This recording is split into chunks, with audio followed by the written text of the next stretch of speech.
इन लोगों ने 2 बार, एक बार 20 टन सोना, एक बार 43 टन सोना, मेरे को कोई असर नहीं पड़ता, बैठो नहीं चिल्लाते रह जाओगे। एक बार 20 टन सोना और एक बार 67 किलो सोना इन लोगों ने गिरवी रखा, रात के अंधेरे में रखा। हुआ यही नहीं, अभी और सुनिए। दोस्तों, वैसे तो बीजेपी के हर प्रवक्ता अपने आप में बेहतरीन है, लेकिन मोदी जी ने इस हीरे को आखिर कहां छुपा कर रखा था। वीडियो काफी मजेदार है, इसलिए अंत तक जरूर देखिएगा। डॉक्टर राधा मोहन दास अग्रवाल। माननीय सभापति महोदय, मैं माननीय राष्ट्रीय अध्यक्ष और नेता सदन जेपी नड्डा जी का आभारी हूं, जिन्होंने मुझे पार्टी की ओर से विचार रखने का अनुमति दिया। महोदय, हम लोग जब किसी विषय पर बोलना शुरू करते हैं वित्त के बारे में, तो हमारे सामने 2 बिंब होते हैं। एक बिंब होता है भारत का, वो भारत जिसे हम अपनी माँ मानते हैं।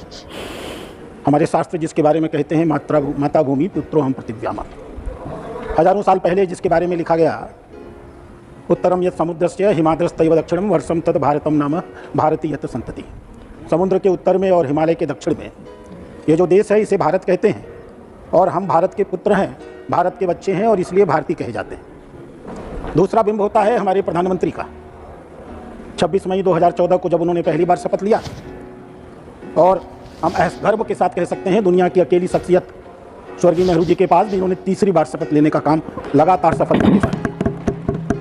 माननीय मंत्री प्रधानमंत्री जी जब शपथ ले रहे थे तो 2 प्रकार की शपथ ले रहे थे। एक संवैधानिक शपथ जो इस देश के महामहिम से राष्ट्रपति दिलवा रहे थे, एक दूसरी भी शपथ उसी समय वो ले रहे थे। मैं अगर प्रधानमंत्री बना हो तो मेरे काम करने की दृष्टि क्या होगी, मेरी आर्थिक नीतियाँ क्या होंगी। और वह शपथ उन्हें नरेंद्र नाम का एक दूसरा नौजवान दिला रहा था। नाम था नरेंद्र नाथ दत्त विवेकानंद। विवेकानंद बोल रहे थे और माननीय प्रधानमंत्री में मन में ही उनके शब्दों को दोहरा रहे थे। प्रधानमंत्री कह रहे थे, मैं नहीं भूलूंगा कि मेरा विवाह, कि मेरी संपत्ति, कि मेरा जीवन मेरे व्यक्तिगत भोग विलास के लिए या इंद्रिय सुखों के लिए हुआ है, मेरे व्यक्तिगत सुख के लिए हुआ है। मैं नहीं भूलूंगा कि मेरा यह समाज उस विराट महामाया की एक छाया मात्र है। मैं नहीं भूलूंगा भारत के जितने भी नागरिक हैं, अशिक्षित हों, गरीब हों, दलित हों, पिछड़े हों, मैं भारतवासी हूं और ये सारे नागरिक भारतवासी हैं, हमारे परिवार के सदस्य हैं। इनका सुख और दुख हमारा और सुख और दुख होगा। मैं नहीं भूलूंगा इस बात को कि जब तक यह जीवन है, यह धरती हमारे लिए स्वर्ग है और भारत का कल्याण ही हमारा कल्याण है। और इसी सपने को लेकर के मैं गर्व के साथ कह सकता हूं, प्रमोद जी, 2091 में आप ही की सरकार थी। 3 हफ्ते का फॉरेन रिजर्व आपके पास नहीं था, 3 हफ्ते का पैसा नहीं था आपके पास। मूडी ने आपको डाउनग्रेड कर दिया था, IMF ने आपको लोन देने से मना कर दिया था, वर्ल्ड बैंक ने आपका पैसा रोक लिया था। आपके पास पूरी की पूरी व्यवस्था फेल कर रही थी। आप मजबूर हुए, आपने 2 बार 1 जुलाई और 3 जुलाई को भारत की मुद्रा का अवमूल्यन किया और सबसे घटिया काम किया, सोना गिरवी रखा तो रखा। अगर आपका दिल साफ था तो खुलेआम सामने रखते। चोरी से सोना गिरवी रखने का काम दुनिया की किसी सरकार ने किया तो भारत सरकार ने किया, और भारत का 67% इन लोगों ने 2 बार, एक बार 20 टन सोना, एक बार 43 टन सोना, मेरे को कोई असर नहीं पड़ता, बैठो नहीं चिल्लाते रह जाओगे। एक बार 20 टन सोना और एक बार 67 किलो सोना इन लोगों ने गिरवी रखा, रात के अंधेरे में रखा। हुआ क्या अध्यक्ष महोदय, एक बहुत नामी पत्रकार है शंकर अय्यर, वो बेचारे एयरपोर्ट गए थे किसी काम से।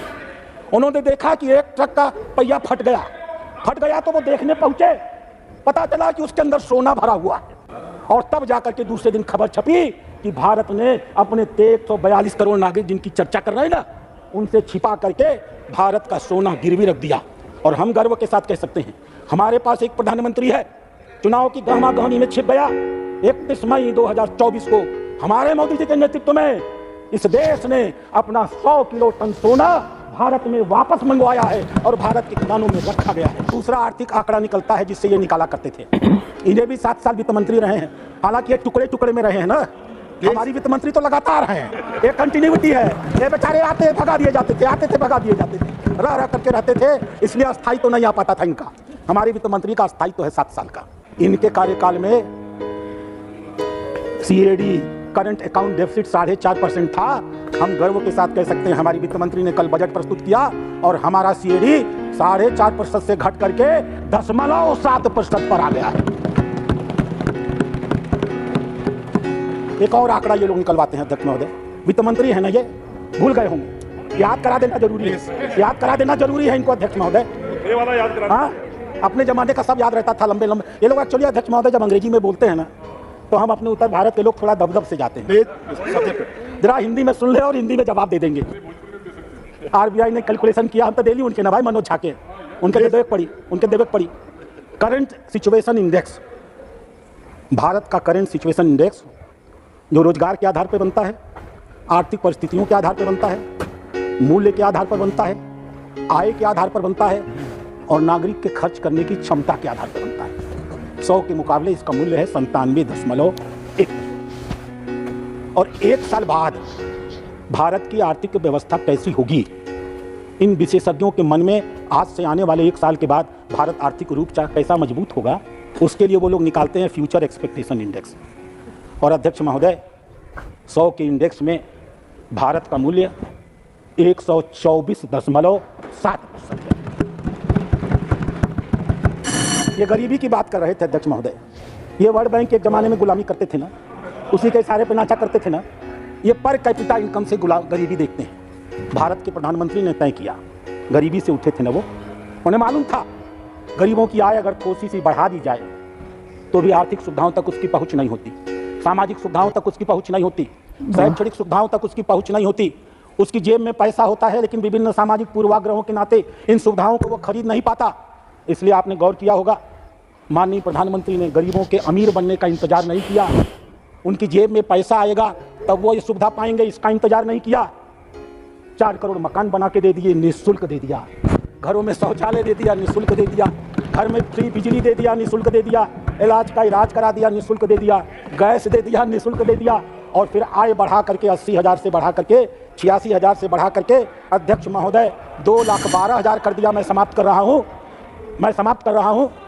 और ये नीति आयोग की आलोचना कर रहे थे, क्या करें, ये प्लानिंग कमीशन चलाया करते थे। ये अपने मुख्यमंत्रियों को चपरासियों की तरह प्लानिंग कमीशन के चपरासी के सामने घुटने टेकवाया करते थे। हमारी सरकार आई तो हमने तय किया, हम फेडरल कोऑपरेशन पे विश्वास करते हैं। हम प्रधानमंत्री हैं तो हमारा मुख्यमंत्री भी अपने प्रदेश का सम्मानित अधिकार है। हम अपने अधिकारियों को, हम अपने प्रधानमंत्रियों को, राजनीतिक जनप्रतिनिधियों को आईएएस और पीसीएस के अधिकारियों के सामने अटेंडेंस लगाने के लिए मजबूर नहीं करेंगे। प्लानिंग कमीशन को समाप्त करके माननीय प्रधानमंत्री ने इस देश के हर मुख्यमंत्री के सम्मान की रक्षा की है। नीति आयोग का यह मल्टी डायमेंशनल पॉवर्टी इंडेक्स अध्यक्ष महोदय। Bye bye, tata, good bye. दोस्तों, वीडियो अच्छा लगा हो तो लाइक, शेयर और कमेंट जरूर करिएगा और हमारे चैनल को भी जरूर से जरूर सब्सक्राइब करिएगा। तो मिलते हैं अगले एपिसोड में, तब तक के लिए राधे राधे।